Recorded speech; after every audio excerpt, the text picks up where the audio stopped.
고은은 살아생전 화병에 담긴 해바라기를 무려 7점이나 그렸습니다. 왜 이렇게 똑같은 주제의 그림을 반복해서 그린 걸까요? 바로 일본에 대한 잘못된 환상 때문이에요. 이게 무슨 이야기일까요? 해바라기는 현재는 6점이 남아 있어요. 한 점은 어느 미국인이 개인 소장하여 전혀 볼 수가 없고, 또 한 점은 1920년 일본의 사업가 야마모토 코야타가 당시 7만 프랑, 현재 금액으로 20억 원을 주고 샀습니다. 안타깝게도 태평양 전쟁으로 소실되어 사진으로만 남아있는 상태예요.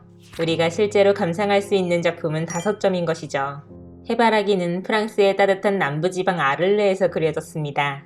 태양볕이 따갑게 내리쬐는 8월 이 2점의 작품을 남겼는데요. 훗날 이걸 똑같이 모사한 것이 나머지 3점입니다. 꽃 모양과 구도가 완전히 똑같은 것을 알 수 있어요.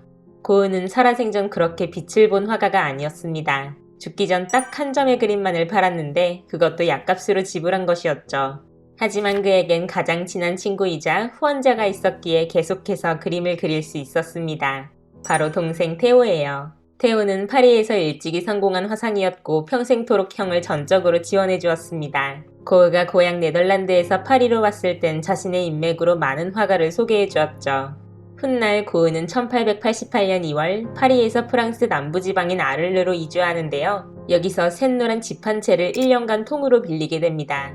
그것도 테오의 돈으로 말이죠. 입주 후 테오에게 쓴 편지에는 그의 들뜬 마음을 엿볼 수 있어요. 태양광에 샛노랗게 변하고 배경의 신선한 청색 대비가 정말 멋진 집이야. 그런데 좀 이상하지 않나요? 혼자 살면서 이렇게 큰 집이 필요하다니요. 그것도 동생 돈으로 말이에요. 고은은 이 노란 집의 예술가들을 초청하여 일종의 공동체를 만들고 싶어 했어요. 파리의 화가들을 불러들여 함께 기거하며 그림도 제작하고 피드백도 주고받는 장소로 활용하고 싶었던 거죠. 함께 의지하면 화가로서 더욱 성장할 수 있을 거라고 믿었습니다. 고은은 공간 일부를 화실로 꾸몄고 벽면에 해바라기 그림을 걸어둡니다. 왜 하필 해바라기였을까요? 해바라기는 태양을 향해 꽃을 피우는 특징이 있어요. 고은은 해바라기처럼 자신이 만드는 공동체가 예술적인 이상향을 쫓아가기를 원했습니다. 해바라기는 노란 집에 살게 된 이유이자 상징이라고도 말할 수 있어요. 자신이 모일 예술가의 수대로 해바라기를 그릴 계획이었습니다. 그는 왜 하필 파리도 아닌 남부 아를르에서 공동체를 설립하고자 한 걸까요? 고은은 당시 유럽 전역에서 유행했던 자포니즘이라는 일본 문화를 굉장히 동경하고 좋아했습니다. 테오의 후원으로 무려 500여 점의 우키요에를 수집할 정도로 일본 매니아였어요. 강렬하고 밝은 색채의 우키요에는 고흐의 마음을 두근두근 두들겼습니다. 우키요의 거장들의 그림을 유화로 모사하기도 하였죠. 일본 메이지 정부는 1874년 기립공상이라는 정부주도 회사를 설립하여 전략적으로 일본 예술품을 유럽으로 수출하였습니다. 1년 전 공산품과 예술품들을 모아 오스트리아 빈 만국 박람회에 참가하였는데요. 말 그대로 대박이었죠. 여기서 아이디어를 얻어 무역회사를 설립하였고요. 덕분에 유럽 사람들은 돈만 있으면 일본의 그림부터 실크, 도자기, 칠기까지 손쉽게 구할 수 있었습니다. 우키요에는 고흐의 색채를 180도 바꾸어 놓았습니다. 밝고 선명하며 원색에 가까운 색들을 자주 사용하게 된 것이죠. 그는 우키요에를 보며 일본을 천상의 남극이라고 생각하였는데요. 화가 에밀 베르나르에게 보낸 편지를 보면 얼마나 그가 일본을 사랑하였고 또 오해하였는지가 잘 드러나 있어요.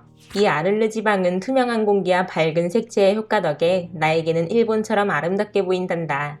약간 하와이나 괌처럼 생각했을지도 모르겠어요. 동생 테오에게 보낸 편지에서도 마찬가지입니다. 모두 일본 그림을 좋아하고 영향을 받고 있어. 인상파 화가라면 다들 똑같을 테지. 그런데 왜 일본으로, 즉 일본과 비슷한 남프랑스로 오려고 하지 않는지 몰라. 고흐는 파리는 어둡고 음침한 도시라고 생각했습니다.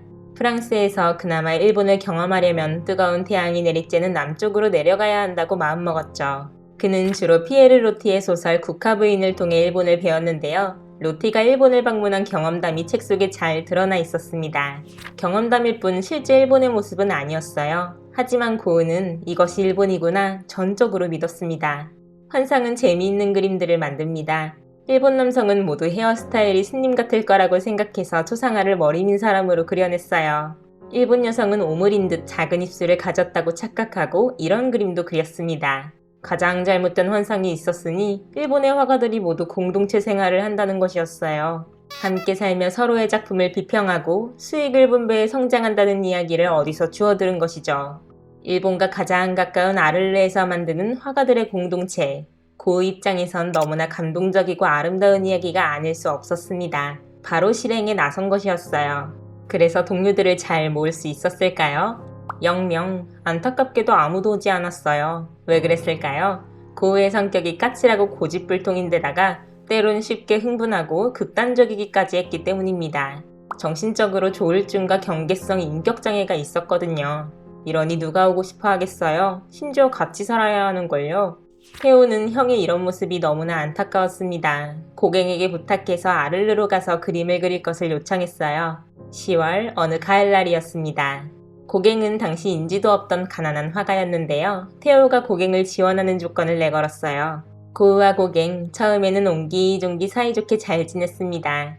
하지만 둘의 우정은 2개월 만에 파국을 맞고 말았어요. 고우와 성격이 달라도 너무나 달랐거든요. 싸움은 커졌고 고우는 자신의 귓볼을 자르고야 맙니다. 정신적으로 극에 달한 거죠. 놀란 고갱, 짐도 다 안 챙기고 파리로 떠났어요. 자른 귀는 아를르의 한 매춘부에게 건네졌습니다. 병원에서 어느 정도 치료를 받은 고우는 텅 빈 노란 집으로 다시 돌아왔습니다. 공동체를 실현할 생각에 꿈에 부풀어 있던 8월, 그가 그려둔 해바라기가 눈에 들어옵니다.